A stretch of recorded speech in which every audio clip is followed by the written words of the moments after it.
Hello everyone. In this video, I will go through the topic of normalization. So before we start with what is normalization, we will do a quick review of a recap of what we have done in week one. So in week one, I have given you one relation or table which consists of different type of information, which was employ and skill. And we said that instead of having one relation which consists of different type of information, we can create a new table out of them, new tables out of them. So how we did that? We created a table called as an employee, and we created another table called as a skills. And we also had a junction table in between. So first thing, whenever we are creating a new table out of them, we have to find what type of issues are there. So we look at how your design can be considered as a bad design. So we said that there are a number of issues were there. We said that we had in the bad design, we had inconsistency, inconsistency in terms of different format was used for the last name and first name. For some of them, they have used a comma in between and then the first name. In some of them, there is no comma was used. So we don't know which one is their last name and which one is their first name. We also had an issue. We had different, whenever we think inconsistency, but it wasn't there in that example, but we always consider the domain. We have to make sure that our domain, which means our data size and data type, should be consistent as well. So for example, if you have a grade, grade should be A to F only. You cannot enter a value which is numeric or decimal. Okay. So for example, 2.4 or 3.0 or 3. So this is numeric and these are decimal. So we have to ensure that we are only using a same data type across our attribute, across all the values we have inserted in that specific attribute. Okay, and data size. So if you have a last name, first name, and first name we have here, which means if we have said it's a varchar 50 and this is also varchar 50, which means we have to make sure we have in customer entity and the artist entity we have the same format we have used in order to be consistent.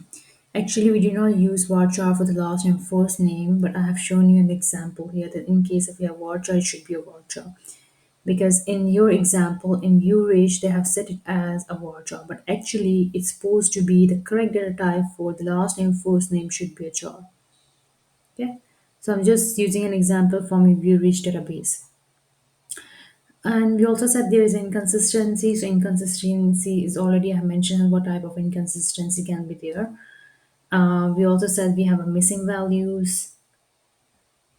We have redundancy was there. Redundancy means duplicate value was there. Okay. So these were some of the points we have considered when we were looking at our week one exercise. So why now? What exactly normalization? So we said that we look at our database design, and we said that these are the issues are there, and we want to avoid them. How we can mitigate these issues? We said that we will be applying a concept called as a normalization. What is normalization? Normalization means that you are converting your relation into a number of relations. It can be any normal form. We have different type of normal forms that we have. We have first normal form, second normal form, third normal form, BCNF. We have FNK, which is 5NF, which is fifth normal form. We also have fourth normal form, and so on. So it's depend on what type of normal form is required based on our business rules and what type of database we have. Majority of the time, we use a third normal form in our databases. We only go for the higher normal form when we have a complex databases, such as for NF, we have BCNF, and we have 5NF. Okay, so these are the ones we use when we have a complex databases.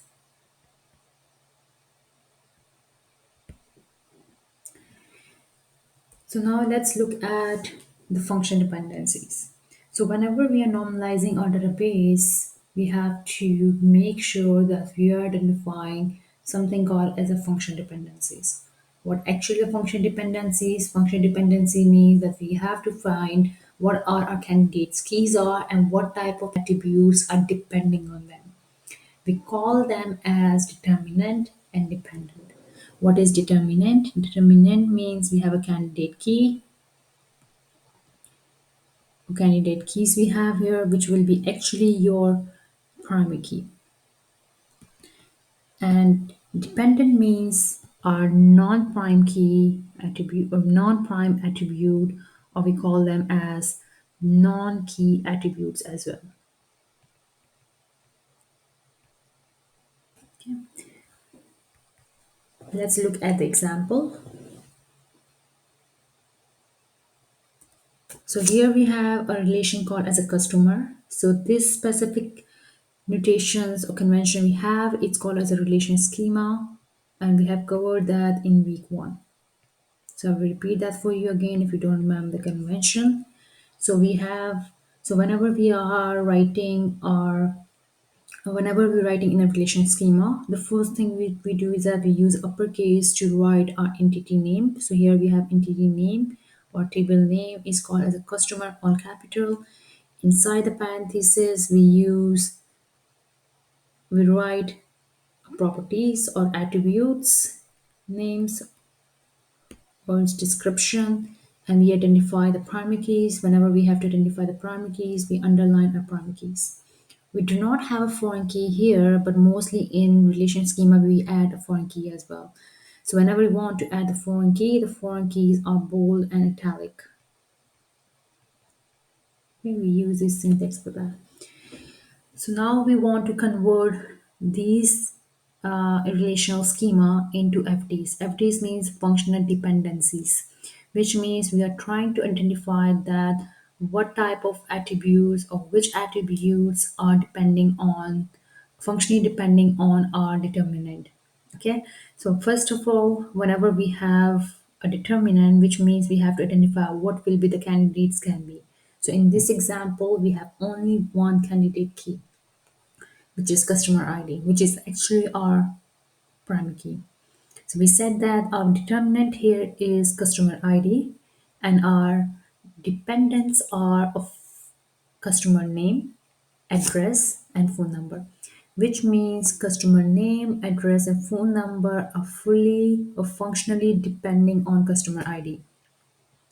What does it mean? In short, or in other hand, we can say that whenever we have any form where we want to retrieve an information from our database, we always insert a customer ID.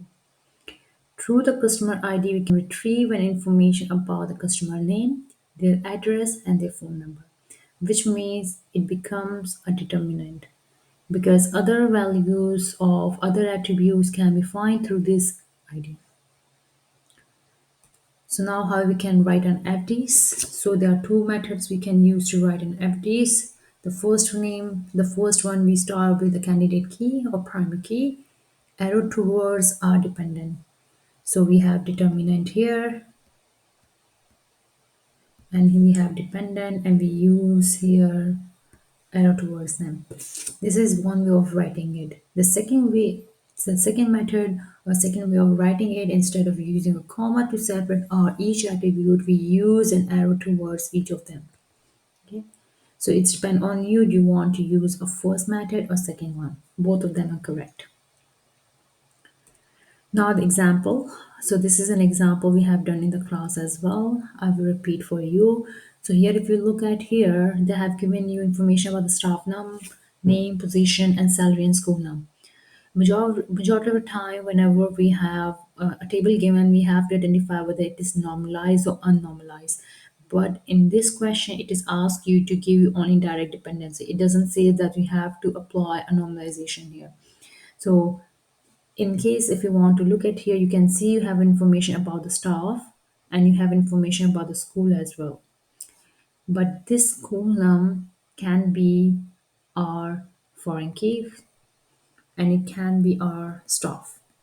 In case of a question says that you have to normalize your data, which means we may not have any information about the school now, we have to add the information about the school as a separate entity and consider a school num as a foreign key here. Okay, so always look at the relation as well. So here it doesn't say that, which means it is one relation, it is already normalized. So this table is already normalized.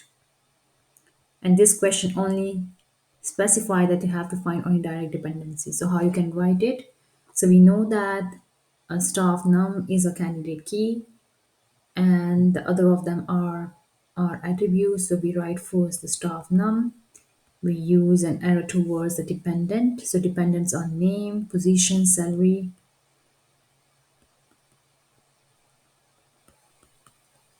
And now we are left with something called as a school name, which is our foreign key. So we would include our foreign key as well in our FDs. So this is how you can solve or write your FDs. And it's also part of your project phase one, and you will get the similar question in your midterm as well.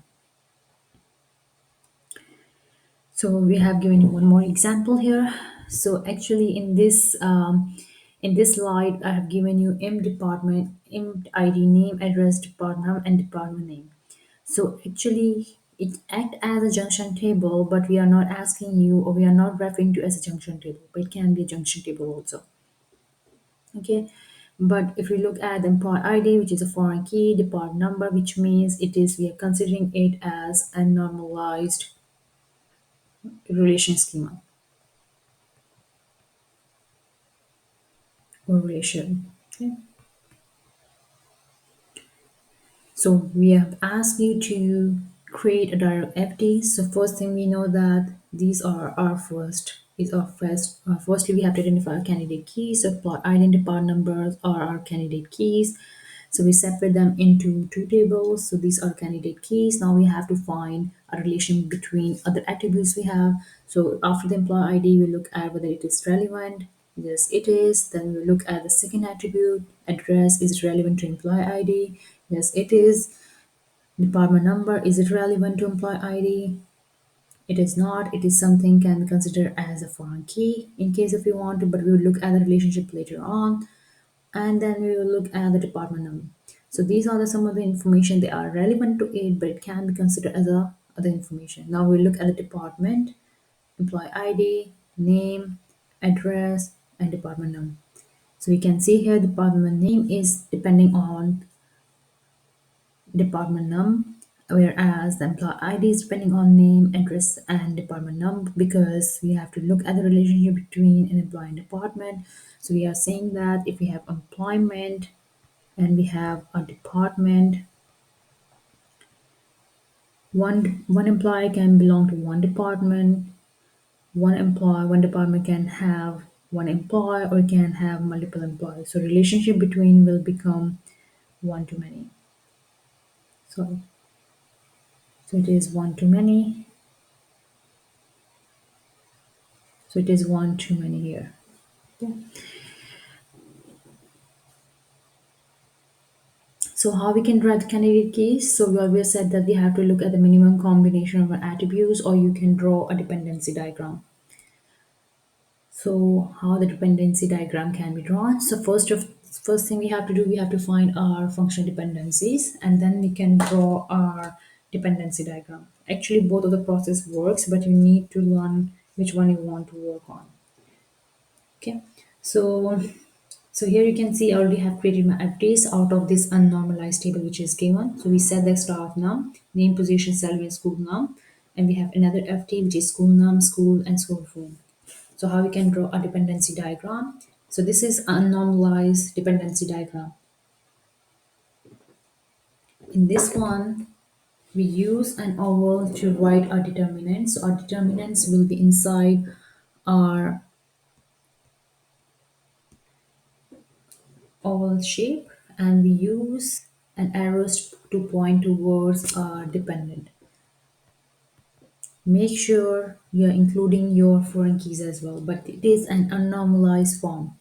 Okay, so in this one we are writing all our dependent and determinant inside our oval shapes unless we